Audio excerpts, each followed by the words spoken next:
May it please the court, my name is Charles Lincoln. I'll be representing State A in the dispute between the State A tax authorities and Company A.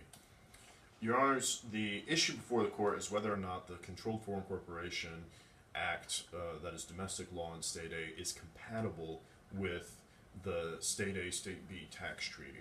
Now, this is a fundamental issue that many countries face, and there is no world tribunal that can actually solve this question, and it behooves the court to look at international law to answer this question of whether or not tax treaties are compatible with controlled foreign corporation rules. Now, as I said, it's difficult to answer this question. However, if we look at several other OECD countries, we can see and try to determine whether, following their ideas or where they may have gone wrong in the court's reasoning, how we can solve this question. Now, there's two key cases. The Finnish Supreme Court that said that CFCs are compatible with tax treaties, and a French Supreme Court case that said they are not compatible with tax treaties. Now, they both were based off treaties between OECD countries that use the OECD model. The French Supreme Court argued that the fundamental premise and purpose of tax treaties is to prevent tax avoidance. And following this premise, the French Supreme Court in the Schneider case ruled that CFC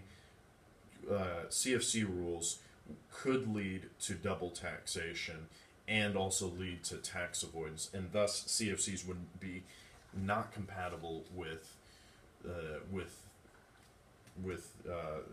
tax treaties. However, on the other hand, the Finnish Supreme Court looked at CFC and tax treaties, specifically looking at Article 1 of the Finnish-Belgium tax treaty, and determined that tax treaties based off the the OECD model, their main purpose is to avoid juridical double taxation, not economic double taxation.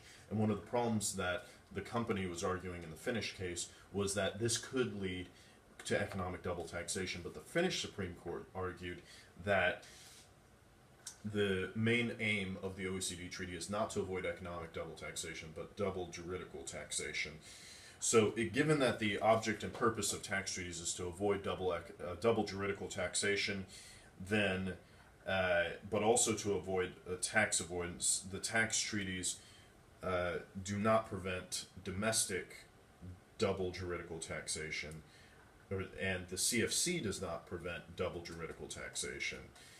But even though that there might be some economic double taxation based off deemed dividends. So, the Finnish Supreme Court also looked at the fact that many OECD states already accepted CFC regimes into their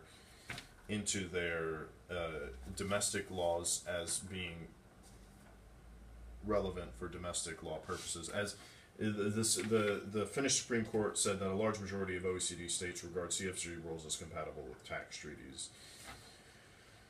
The question is whether or not OECD materials, commentaries can be held to construe and interpret tax treaties. Now, the basis of the State A, State B tax treaty is based off the 1992 Model Convention of the tax treaty, and this 1992 OECD model tax treaty held that the OECD model tax treaty from 1992 in its commentaries mentioned nothing about CFC rules, but it did mention something about subpart F type rules that discusses transparent entities and transparent entities in general, specifically in the commentary of Article 1 of the OECD model. However, the OECD in 2003 updated its commentary to the Model Tax Treaty Convention and said that CFC rules were compatible with CFC rules. Thus, the Finnish court was right. In fact, there are several other court cases that have argued, including a case from Japan that argued that CFC rules were compatible with the OECD tax treaty. Now, if we look at the aggregate of cases, we can see that there is a preference for CFC rules, and perhaps there's an argument following, if we don't accept, if the court doesn't accept the other jurisdictions such as the Finnish Supreme Court, the Japanese Supreme Court, and and other Supreme Courts that have upheld the compatibility of CFC rules and tax treaties, then we can also look at the OECD commentary.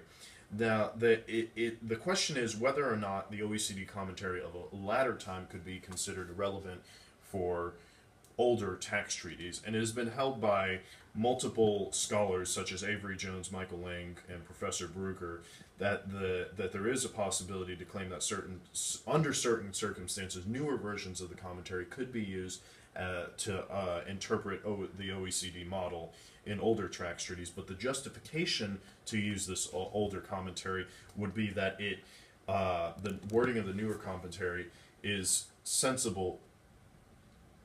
Excuse me, Your Honors, is sensible in the interpretation of what was already written in the older versions, and this is a bit of a dynamic issue in treaty interpretation. So, Your Honors, there is no clear reason on whether or not the commentary should be guiding at all, or whether the newer version should be held to interpret the older version of the treaty. But what is certain is that the large majority of cases have held that the OECD Model Convention can be compatible with CFC rules. Moreover, the newer commentary, which speaks to very similar wording in the treaties than the older commentary, specifically states that the OECD model is compatible with CFC rules. And indeed, with closing remarks, I'd like to quote the Kennedy administration from 1962 that passed the world's first CFC rules in 1962 in the United States under the leadership of the Sam Rayburn, Speaker of the House, Congressional leadership, and Senator Andrew Johnson of the Democrat-controlled Congress, said that CFC rules have the purpose to support only where property located in the United States is ordinary and necessary to the active conduct of foreign corporations. And I'd like to add emphasis on active conduct. We're here to prevent tax evasion and to support domestic companies engaged in trade. And what simply hasn't been the case here is that the company A has, as a matter of prima facie evidence, violated the tax. Has conducted tax evasion with their company B entity, and as a matter of policy, this court should hold that the taxpayer be liable for the tax assessment granted. Thank you very much, Your Honors.